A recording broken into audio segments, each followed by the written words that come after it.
This is my pissed off face. I will soothe your pain. I won't ease your strain.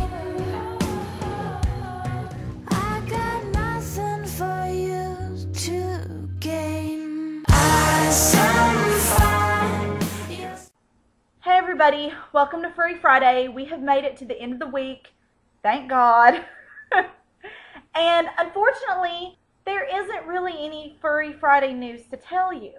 And I'm going to try this weekend to look a little bit more deeper at the fan pages and things like that, the personal fan pages of the actors that play the wolves, and try and get you some more information on Fridays, because Fridays are just like dead when it comes to wolf stuff.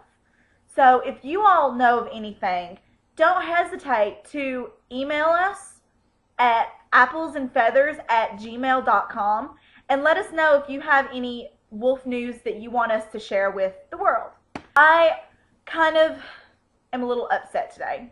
Not only did I have to renew my license today, the place was closed. I didn't know they were going to give the people a 3-day weekend. So I'm going to have to get Amy to drive me to work for the next 2 nights, because I'm not getting out on those roads on 4th of July weekend with an expired license. Hell to the no. Also, I am very, very upset. Our bookstore, Coffee Tree Books, did not have the Sexy Stars of Twilight Us Weekly Special Edition. But last night, me and Amy had to do some grocery shopping, and I found this. It's Film Fantasy from Life Story. I have never heard of it before, but I saw it and I was just like, oh, it's just probably a typical teen mag that has them on the cover, because every gossip magazine and teen magazine nowadays has these people on the cover. Every page is dedicated to New Moon and the countdown to New Moon. So if you happen to not be able to find the Us Weekly Special Edition and you want something to hold you over, Film Fantasies from Life Story. It was like $10. Yeah, it was $9.95. It actually does have 2 2-page spreads about the wolf pack. So, you know, that's a little bit of wolf pack news. It talks about every single one of them, including the woman that plays Emily.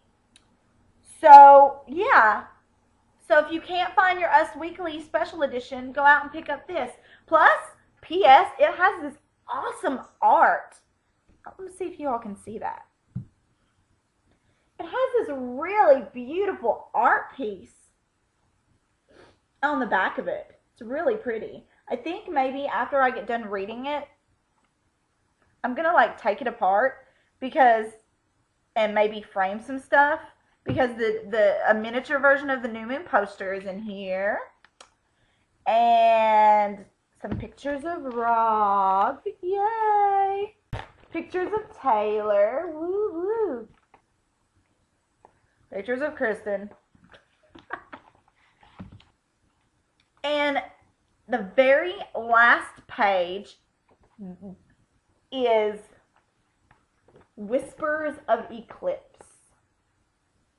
So it gives you a little teensy hint of what's going on so far with Eclipse. Questions of the day from yesterday. Amy asked the question, if a person has a disability, when they become a vampire, does it magically go away? Or does like the vampire stuff adapt to it? With Twilight vampires, I don't know what they would consider like a disability. Because I consider like the stuff that Alice and Jasper and Edward and Bella can do when they're all vampires, I consider them abilities, special abilities. But a disability is like Billy Black in his wheelchair. If he was a vampire, would he be able to walk again? I don't think so. I don't think so. In Stephanie's world, in the Twilight universe, if a person has a disability, like paraplegic or blind. Conclusion, physical disabilities, no, I don't think they roll over. Mental disabilities, possibly. Okay, and my question that I asked was, do you think that vampires can feed off of each other in Stephanie's world like they do in Anne Rice novels? I don't think they can, honestly. I don't really know why, but that seems very sexual. And because Anne Rice vampires are extremely sexual, I don't see the Twilight Saga vampires like that. I mean, yes, I'm very attracted to, like, Edward, and Emmett and Jasper and Carlisle have a little something something that is attractive too, but I don't see them as very sexual. I know that sounds really weird, but she doesn't write it like that. She doesn't write it like a sexual thing. And in my opinion, when I see vampires feeding off of each other, it's a very intimate thing, almost like deep kissing.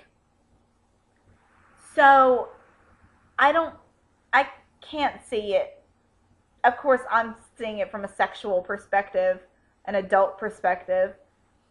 Question of the day today comes from a very weird place, because apparently in the news there have been 12 cases of people that have committed suicide because Michael Jackson died.